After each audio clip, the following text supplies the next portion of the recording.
আসসালামু আলাইকুম। জসিন্তা জিনিয়া স্বাগত জানাচ্ছি এনটিভির দেশের খবরে।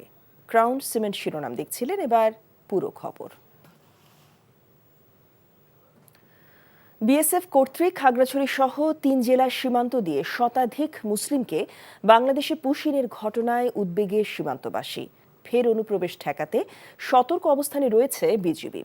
অনুপ্রবেশকারীরা বাংলাদেশি, রোহিঙ্গা এবং গুজরাটের মুসলিম বলে দাবি করেন। এদিকে টহল জোরদারের পাশাপাশি গ্রামবাসীকে বিজিবিকে সহায়তার জন্য অনুরোধ জানানো হয়েছে। খাগড়াছড়ির মাটিরাঙ্গা ও পানছড়ি সীমান্তের বিভিন্ন পয়েন্ট দিয়ে বুধবার ভোর থেকে এ পর্যন্ত নারী, শিশুসহ ৮১ জনকে বাংলাদেশে পুশ ইন করা হয়েছে, যাদের বেশিরভাগই গুজরাটের মুসলিম। অনুপ্রবেশের পর তারা বিজিবি হেফাজতে রয়েছেন। অনুপ্রবেশ ঠেকাতে গতকাল স্থানীয় প্রশাসন ও বিজিবি কর্মকর্তারা বৈঠক করেন গ্রামবাসীর সঙ্গে।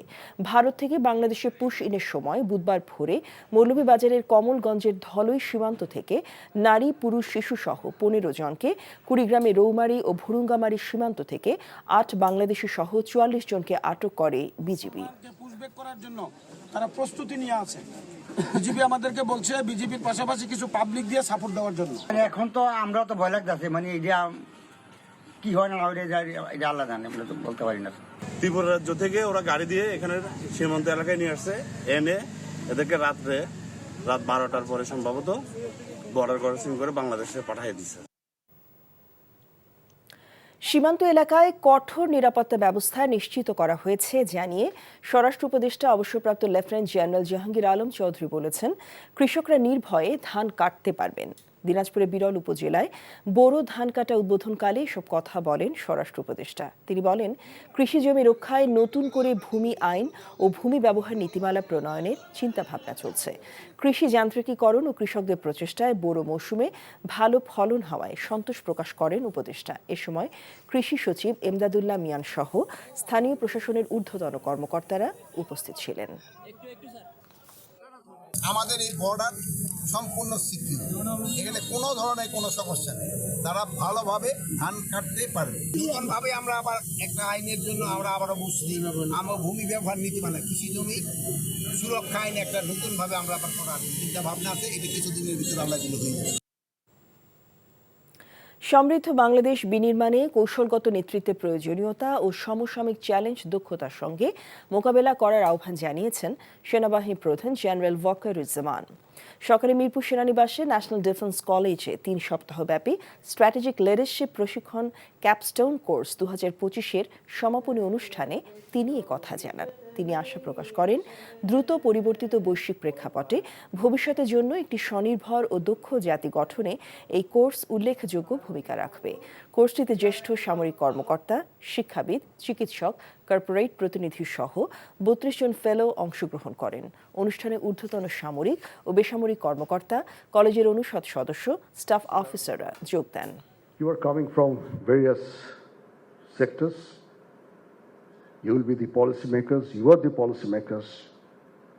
You are the prominent persons who would make the policies, understand the strategies, and give the direction, for which you need strategic acumen.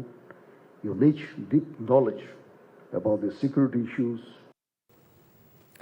চট্টগ্রামে কর্ণফুলী নদীর তীরের লালদিয়ায় গ্রিন পোর্ট নির্মাণ প্রকল্প হাতে নিয়েছে সরকার। এ লক্ষ্যে নেদারল্যান্ডস ভিত্তিক একটি প্রতিষ্ঠানের সাথে আলোচনা চলছে বলে জানিয়েছেন বিডের চেয়ারম্যান চৌধুরী আশিক মাহমুদ বিন হারুন।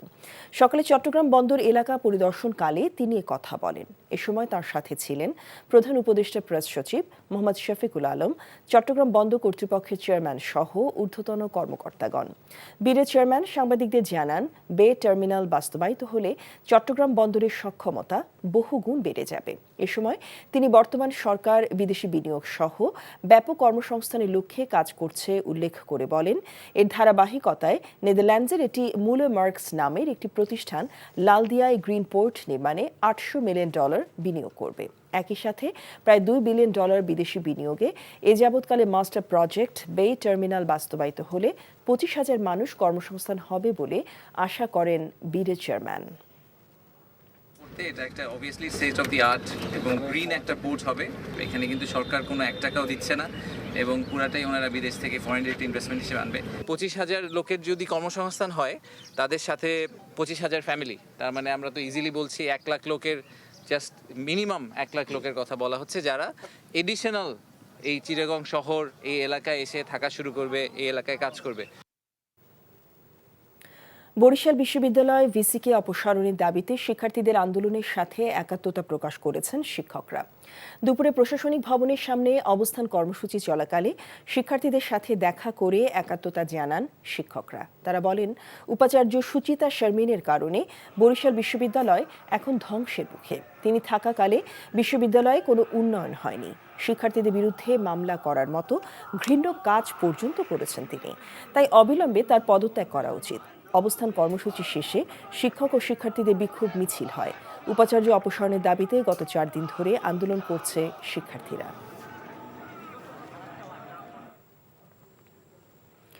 মাগুরায় শিশু আসিয়া ধর্ষণ ও হত্যা মামলার সাক্ষ্য গ্রহণ শেষ হয়েছে।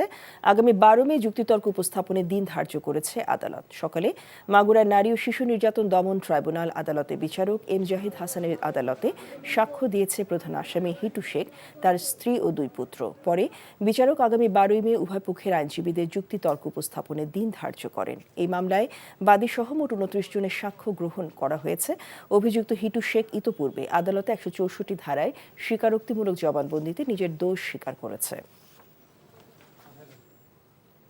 আগামী 15 মে থেকে নাটোরে আনুষ্ঠানিকভাবে শুরু হবে আম ও লিচু সংগ্রহ এবং বাজারজাতকরণ কার্যক্রম। এদিন থেকে চাষিরা গুটি জাতের আম ও মোজাফফর জাতের লিচু বাজারজাত করতে পারবে। দুপুরে জেলা প্রশাসক আসমা শাহিনের সভাপতিত্বে তার সম্মেলন কক্ষে কৃষি বিভাগ, চাষি ও ব্যবসায়ীদের নিয়ে নিরাপদ আম লিচু আহরণ, সংরক্ষণ ও বাজারজাতকরণ বিষয়ক সভায় এ সিদ্ধান্ত নেওয়া হয়। এদিন নাটোর জেলার ফ্রুট ক্যালেন্ডার প্রকাশ করা হয়। সে অনুযায়ী 15 মে থেকে 10 অগস্ট পর্যন্ত গোপালভোগ, রানী পছন্দ, ক্ষীরসাপাত, লখনা, ল্যাংড়া, মোহনভোগ, আম্রপালি, ফজলি, হাড়িভাঙা মল্লিকা, বাড়ি 4, আশ্বিনা ও গৌরমতী আম পর্যায়ক্রমে বাজারজাত করা যাবে। আর বোম্বাই ও চায়না 3 জাতের লিচু বাজারে আনা যাবে 25 মে। আজ 25 বৈশাখ, বিশ্বকবি রবীন্দ্রনাথ ঠাকুরের 164তম জন্মবার্ষিক। এ উপলক্ষে কুষ্টিয়ার কুমারখালী উপজেলার শিলাইদহের কুঠি বাড়িতে 3 দিন ব্যাপী জাতীয় অনুষ্ঠানমালার উদ্বোধন করা হয়েছে। সকালে ভার্চুয়ালি যুক্ত হয়ে এর উদ্বোধন করেন সংস্কৃতি বিষয়ক উপদেষ্টা মোস্তফা সরওয়ার ফারুকী। অনুষ্ঠানে ইসলামী বিশ্ববিদ্যালয়ের উপাচার্য ডক্টর নকিব মোহাম্মদ নসরুল্লাহ ও জেলা প্রশাসক তৌফিকুর রহমান বক্তব্য রাখেন।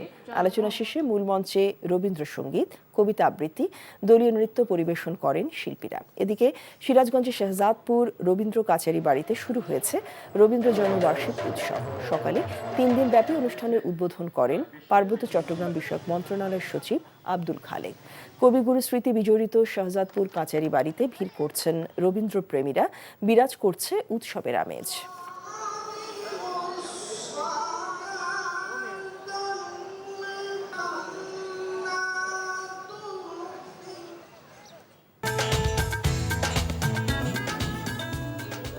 এই ছিল দেশের খবরে।